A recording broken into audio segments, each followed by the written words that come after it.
Actually আমাৰ এই বৰ্তমান আমি স্পৰ্টছ কেয়াৰতে কৰি আছোঁ। খেলৰ কাৰণে মানে তেওঁ একচুৱেলি বহুত ভাল খেলে, তেওঁ বহুত ধুনীয়া খেলে। ডিষ্ট্ৰিক্ট খেলিছে, জনেল খেলিছে, ষ্টেট 2-3বাৰ খেলিছে, ডিষ্ট্ৰিক্ট চেম্পিয়নো হৈছে। এইবাৰ মানে আমি বহুত আশা কৰিছিলোঁ ই মানে এইবাৰ ষ্টেট গ'ল্ড ল'ব বুলি, আৰু এইকাৰণে আমি খুব প্ৰেক্টিচ চলাই আছিলোঁ। আৰু সেই সংক্ৰান্ততে প্ৰেক্টিচৰ সময়তে ধৰক এতিয়া আজি এক্সিডেণ্টটো হৈছে। মানে জেগাডোখৰ কোনডোখৰ? জেগাডোখৰ লতাৰবাৰীত হৈছে এক্সিডেণ্টটো। সি দৌৰি গৈ আছিলে লতাৰবাৰীত। গাড়ীয়ে মহতিয়াই থৈ গৈছে। আমি এতিয়ালৈকে গম পোৱা নাই, কনফাৰ্ম হ'ব পৰা নাই। এতিয়া পুলিচে এনকুৱাৰী কৰিলে গম পাব। বেলেগ দুজনমান ল'ৰাই 108 মাতি আনি লৈ গৈছে।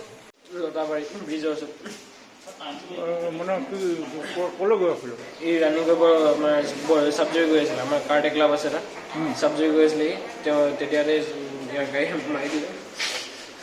দৌৰিব গৈ আছিলোঁ? দৌৰি গৈ আছিলে। এক্সিডেণ্টটো এইটো শুনামতে লতাবাৰীত বুলি কৈছে। হয়। তাৰমানে ৰাতিপুৱা মৰ্ণিং ৱাক কৰিবলৈ যাওঁতে তেখেতে 5টামান বজাত গৈছে, প্ৰায় 5টামান বজাত মৰ্ণিং ৱাকত যাওঁতে মানে পিছফালৰ পৰা গাড়ী খুন্দা মাৰিছে বুলিছে, কিন্তু গাড়ী কোনো অনুসৰণ পোৱা নাই। বৰ্তমান তেখেতক হস্পিটেললৈ 108 লৈ আহিলে, আমিও পালোহি। তেখেতৰ মানে ইয়াত মৃত বুলি কৈছে ডক্টৰে।